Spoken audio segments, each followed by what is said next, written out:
না আমার দোস্ত এই আমরা এই রাস্তা দিয়ে যাচ্ছিলাম, হঠাৎ করে এই যে ভাই চালতার আচার বিক্রি করে দেখা হইলো। আমি চালতার আচার খাওয়াতে মানে খেতে চাওয়াতে খুবই রাগান্বিত। কিন্তু আমরা দেখবো আজকে চালতার আচারটা আসলে কতটা সুস্বাদু। আমি আজকে দেখাবো যে ভাই যে এত সুন্দর আচার তৈরি করে, নিজ হাতে তৈরি করা। এই দেখেন এত সুন্দর, আমরা অবশ্য খেয়ে টেস্ট করতে চাই। কয় টাকা বিক্রি করেন ভাই?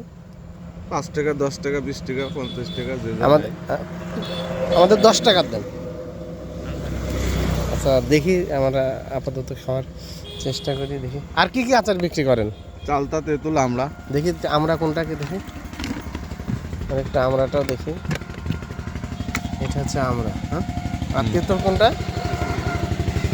তেঁতুলের আচারও আছে। আচ্ছা ঠিক আছে, আমরা চালতাটা যেহেতু খাবো, চালতাটা দেখি কি অবস্থা। আচ্ছা কী মশলা দেবেন? এটা কিভাবে বানান? এটা মশলা আপনি কিভাবে বানান এই চালতার আচারটা? এটা আছে স্যাকারিন, ঘন চিনি, হ্যাঁ, সুইটেস দিয়ে, আর আছে কালার আছে, হ্যাঁ।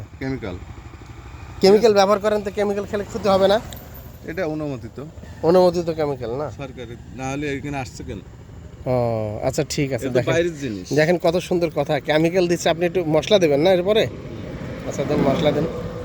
কেমিক্যাল দিচ্ছে বলছে এটা অনুমোদিত কেমিক্যাল। আচ্ছা দেখা যাক, আমরা এটা তো বাচ্চারাও খায়, আমরা নিজেরা একটু টেস্ট করে দেখি আসলে এটা কেমন।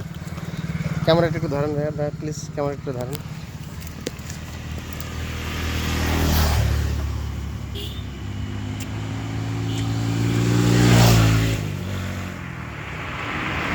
ঠিক আছে, কিন্তু এই চালটাটা আমার কাছে একটু জালি মনে হয়েছে। ভাই বললো একটু জালি, যদি আরেকটু পুষ্ট হয় তাহলে টেস্টের পরিমাণ একটু হলে আর একটু টেস্ট আসবে, টেস্ট হয়। যাক ভালো, খুবই টেস্ট। আমরা খাও, একটা খাও। ওকে ধন্যবাদ। একটা খাও।